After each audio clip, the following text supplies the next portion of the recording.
From prehistoric to present, my name is Ethan. I've been studying prehistoric through current animal life for the past 20 years and began teaching in 2016. Now, hit that subscribe button and let's get into the five smallest tyrannosaurs. And just to remind everybody, there are over 50 different species of carnivorous dinosaur that are closely related to Tyrannosaurus rex.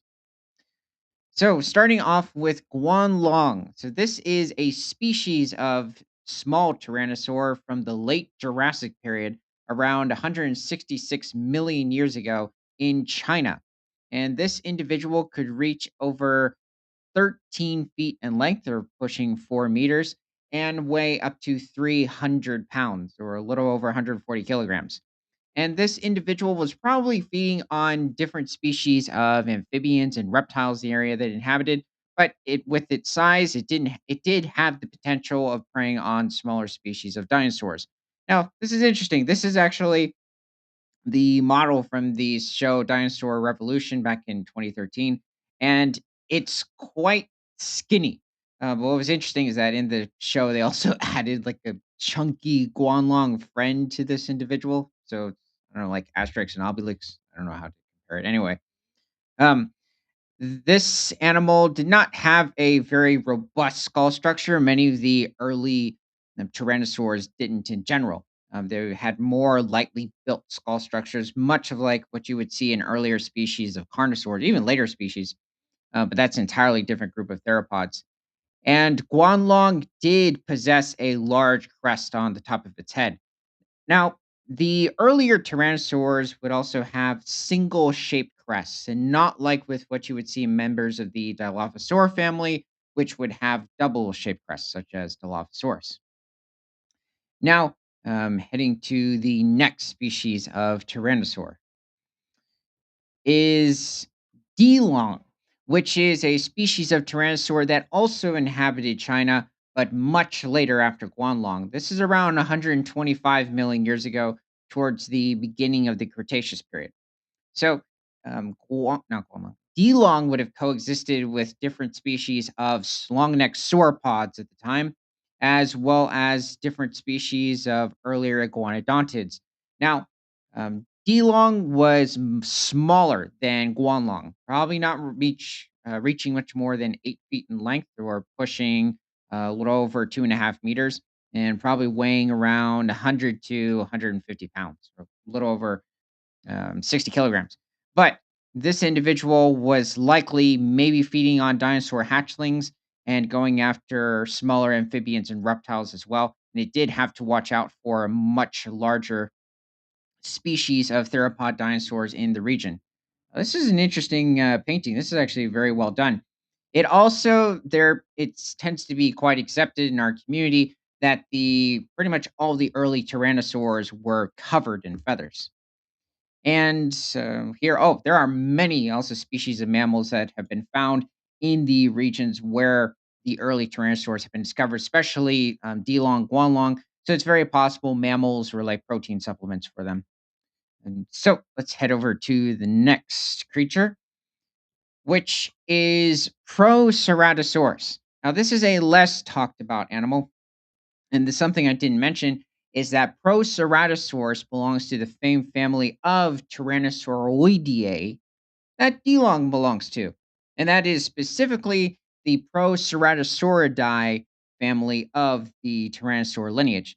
Now, uh, when you think of T Rex, you are mainly referring to the family of dinosaurs called the Tyrannosauridae lineage, which is only a single family of the Tyrannosauroideae lineage. So it's not the same thing. So every Tyrannosauridae creature is a member of Tyrannosauroideae, but not every member of Tyrannosauroideae is a member of Tyrannosauridae.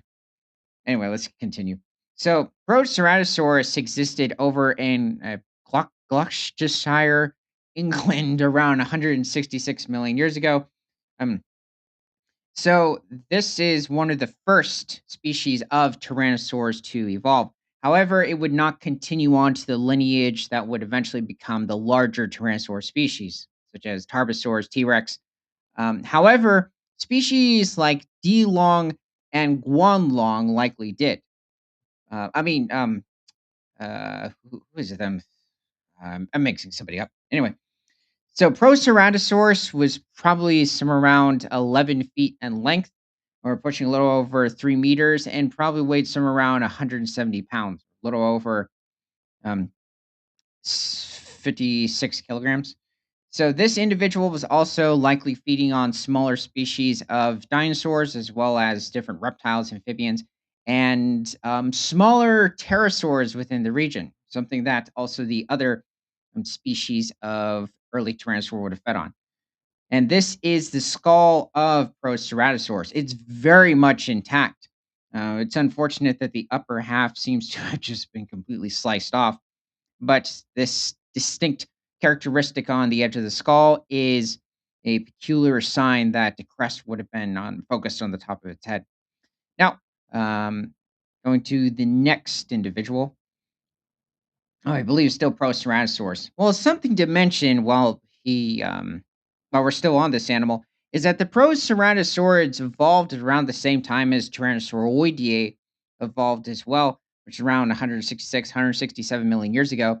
But they would mysteriously disappear around 122 million years ago at the beginning of the Cretaceous period and not cling on with the rest of the Tyrannosaur lineage. So that is quite mysterious as to why that occurred. Now, moving on to the next one. Let's see. Is this still you? Has to be. I believe this is Kylescus. So, this is a rarely talked individual of the Tyrannosaur lineage. And this took place somewhere around 120, no, 153 million years ago during the late Jurassic of Russia. So this individual could reach over 14 feet in length, or pushing a little over 4 meters, and probably weighs some around 300 to 350 pounds. It was quite it was one of the larger species of Tyrannosaurs for the late Jurassic. It was quite an immense individual. This is also around the same time that different species of Ceratopsian as well as Ankylosaur are first evolving. And the reason why you were seeing a certain species of stegosaur in the background is because there has been a certain species of stegosaur that was found in the same formation in Russia, um, that the Kylescus tyrannosaur was discovered as well. So it's likely that Kylescus was feeding on smaller individuals of the stegosaur, as well as other species of sauropod in the region. It might have been feeding on like mamenchosaur species. So let's continue. It is also a member of the, I believe, Pan Tyrannosauridae lineage of the Tyrannosauroideae theropods. So, heading to the final individual is Solaris. Now, Solaris is not a typical species of Tyrannosaur, not even of the Tyrannosauroideae lineage, though it is a member of that lineage. It's just that this specific group of Tyrannosauroids took a completely different path, and they only existed for around 3 million years at most. It was a very short period in the Tyrannosaur's evolution, and this specific group or specific creature lived over in, I believe, Wyoming. It was discovered in the Morrison Formation around 154 million years ago. It's reached somewhere around 6.5 feet in length, or 2 meters. Probably didn't weigh much more than 40 to 70 pounds, or a little over um, 20 kilograms.